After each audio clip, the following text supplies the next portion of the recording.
Existe uma epidemia silenciosa acontecendo no mundo. E ela não faz barulho como uma guerra, mas destrói milhões de vidas todos os dias. A ansiedade, exato. Mentes aceleradas, corpos cansados, corações inquietos, pessoas vivendo o amanhã sem conseguir habitar o agora. Segundo dados da Organização Mundial da Saúde, o Brasil está entre os países mais ansiosos do planeta, com mais de 18 milhões de pessoas, de brasileiros, convivendo com transtornos de ansiedade. Mas talvez a pergunta mais importante não seja quantas pessoas têm ansiedade. Talvez a verdadeira pergunta seja: o que dentro das pessoas perdeu a capacidade de descansar? Exatamente. Hoje eu quero conversar profundamente com você sobre o que é ansiedade, como ela nasce, por que estamos adoecendo tanto e principalmente como começar a sair disso antes que a alma colapse. Entende? A ansiedade, em essência, ela não é inimiga. Não, não é. Ela na verdade, um mecanismo natural do organismo. O problema começa quando o corpo vive em estado constante de ameaça, mesmo sem perigo real, sabe? A mente ansiosa imagina cenários, cria cenários que não existem, que a maioria das vezes não vão existir. Prevê tragédias, cria diálogos internos, sofre antecipadamente e tenta controlar o futuro. E então o corpo responde. Coração acelerado, parece que vai sair pela boca, né? Tensão muscular, aquela rigidez, insônia, ou deita e não dorme ou acorda de madrugada e literalmente perde o sono. Falta de ar, com tanto ar, parece que não existe, né? Não tem ar no peito. Pensamentos repetitivos, entra num loop e a exaustão emocional. Ansiedade, ela é o excesso futuro dentro da mente. É isso. É o ser humano tentando controlar aquilo que ainda nem aconteceu e que provavelmente não vai acontecer. E quanto mais a pessoa ela tenta controlar, mais ela perde a paz. Nós vivemos numa sociedade hiperestimulada, acelerada, comparativa, digitalmente intoxicada e emocionalmente exausta.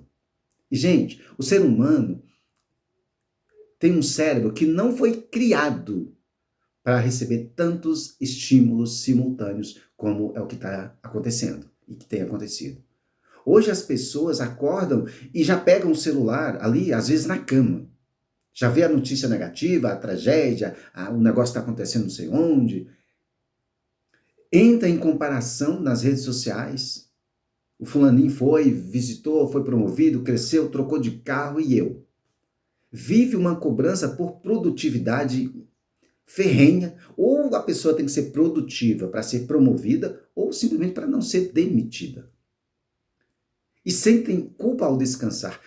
Já aconteceu comigo, sabe? Aquele momento que você, não vou ler um livro agora, não um livro de curso, para prova, para o trabalho, um livro, um hobby, ou vou caminhar, vou ao parque. E a mente, nossa, mas você tem que fazer isso, mas você não tinha que fazer aquilo. Começa a te cobrar, não deixa você nem descansar. É preciso aprender e reeducar essa mente. O problema é que o sistema nervoso nosso, ele nunca desliga da pessoa que está assim. E como é que a ansiedade ela é gerada, né? Ela não nasce apenas na mente. Ela nasce de uma soma de traumas, medo, excesso de controle, insegurança. Onde você mora? Que hora que você chega em casa? Você vê algum movimento na rua, uma pessoa andando? Como é que você sente? Todas essas coisas, abandono emocional, pressão social. Para você se enquadrar, para você se encaixar, você tem que fazer assim ou se comportar assim ou assado. E aí? Você está vivendo a sua vida ou a dos outros? Experiências familiares também, não sei como é que é a sua família, né? Excesso de estímulos, como eu já disse, e desconexão espiritual também. Cuidado, tudo que é tal é falta de Deus. Não estou falando de religião, estou falando de espiritualidade, dessa conexão com algo que transcende a capacidade de explicar. Isso faz muito sentido, pelo menos para mim. Também pode ser, muitas vezes, desde criança. A criança aprendeu desde cedo, mas muito cedo, que ela precisava agradar para ser legal, ela precisava performar, tirar as melhores notas, ser melhor do que o outro, ser perfeita, não errar nunca. Olha que feio que você fez. Nossa, derrubou um copo, quebrou alguma coisa, foi repreendida com muita força. E ela tinha que antecipar os problemas e cresceu hipervigilante. E o corpo nunca mais relaxou. Dentro da linguagem simbólica dos orixás, Nanã, que é a mais velha orixá, ela ensina algo profundo para nós, que ela representa os lagos, né, o pântano. A paciência é o remédio para a ansiedade. Porque a ansiedade é uma guerra contra o tempo. É isso que a ansiedade é. O ansioso, ele não consegue decantar as emoções. Tudo vira urgência, tudo vira uma ameaça, parece que é ameaça, tudo precisa ser resolvido agora, aqui e agora. Mas a alma humana não amadurece na velocidade da internet. Ela precisa de silêncio, de presença, de pausa, de natureza, de respiração, de pertencimento, de verdade interior, sabe? A ansiedade também cresce quando a pessoa ela abandona o corpo e vive só na mente, perde o contato com a realidade simples da vida, do dia a dia. E aí, então surgem as crises, o burnout da vida, o pânico e o esgotamento emocional. Como a gente vai encontrar uma solução para isso? O que fazer? Hoje, milhões de pessoas, milhões, vivem funcionalmente adoecidas. Literalmente. Elas sorriem por fora quando está desmoronando por dentro. Essa é a grande verdade. Os números atuais, gente, eles são alarmantes. Segundo a OMS, são mais de 300 milhões de pessoas com transtornos de ansiedade no mundo. E o Brasil, infelizmente, lidera o ranking. Em torno ali de, acho que, se eu não me engano, de 9% de pessoas brasileiras, né, com transtornos de ansiedade, pessoas ansiosas. No Brasil, isso dá um torno, acho que de 18 milhões. 18 milhões. Então, pesquisas recentes revelam um estudo assim, significativo e muito alarmante, porque pessoas cada vez mais jovens estão entrando nesse ranking. Está crescendo também em mulheres, em profissionais sobrecarregados, estudantes, porque tem que fazer o concurso tal, fazer tal prova e para atingir aquela determinada meta, que é importante.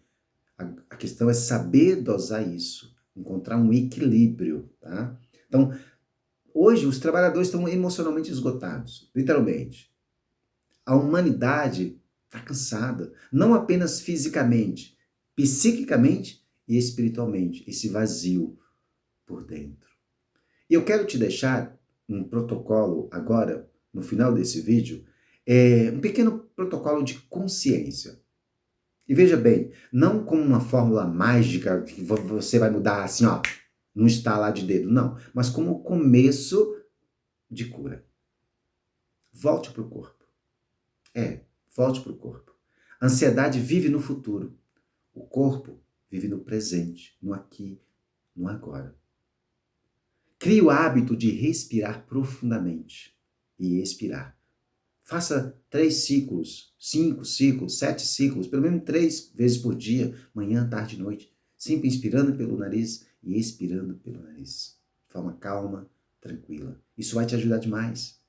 Caminhe descalço na terra. Hoje tem lugares que estão cobrando uma fortuna, onde as pessoas vão para pisar na grama, para abraçar árvores, porque é energia vital. E nós perdemos isso. Muitas pessoas vivem, trabalham em escritórios, enclausurados o tempo todo, não conseguem nem pisar no chão mais, na terra pura, de preferência. Tome um banho consciente. Tem um filme, nem é muito novo, você encontra lá no canal de vídeos, aqui nesse canal que você está me vendo, provavelmente, Poder Além da Vida. Em uma das cenas, o jovem está tomando banho e ele se torna altamente consciente. Ele percebe tudo que está acontecendo, cada gota d'água caindo, porque ele se colocou no presente. Nessa hora, nada de preocupação estava com ele. Olhe para o céu, contemple as estrelas, contemple o sol, contemple a lua. Sinta o vento, a brisa no seu rosto. Seu sistema nervoso, ele precisa reaprender segurança. Diminua o excesso de estímulos. Hoje está demais. Você não nasceu para consumir informação o dia inteiro. Então, reduza o excesso de redes sociais, fuja de notícias negativas. Eu não assisto TV, eu não assisto jornais. Não sou alheio ao que está acontecendo. Eu acesso uma página aqui na internet, geralmente no meu celular, vejo o geralzão, mas eu não me empreendo naquelas notícias sensacionalistas, tremendo a tela, mostrando de novo, repetindo o crime, o sequestro, o assassinato, o atropelamento. Não, não. Não quero isso para mim. Eu quero paz. Entende? Então, comparações, evite se comparar. A vida do outro é do outro, a sua é sua. Se preocupe com você, não com a vida do outro. Silêncio também é remédio. Pare de tentar controlar tudo. O controle excessivo é uma tentativa de evitar a dor. Mas quem diz que viver tem garantia? Viver não tem garantias. E está tudo bem. Você não sabe o que vai acontecer amanhã. Eu não sei. Ninguém sabe. Então, fuja. Pare de querer controlar tudo. Eu, nem você, nem ninguém tem o controle de algo que é externo. Tá? Então, confiança não é saber necessariamente o que vai acontecer. É continuar caminhando sem precisar controlar tudo. E respeite o tempo da vida. Sabe o processo? Nanã, essa velha anciã, essa antiga anciã, ela ensina, tudo decanta. A dor decanta, sabe? O medo decanta. O caos decanta.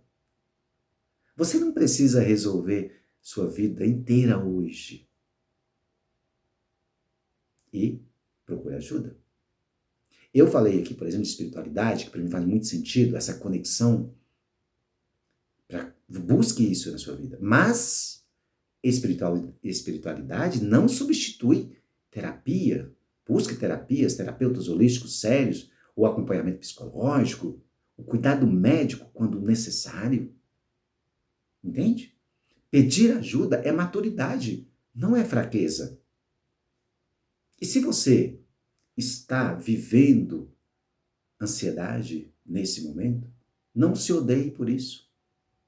Não se odeie por isso. Seu corpo talvez esteja apenas cansado de sobreviver. Talvez, sua alma esteja pedindo pausa, acolhimento, verdade, reconexão. Respire.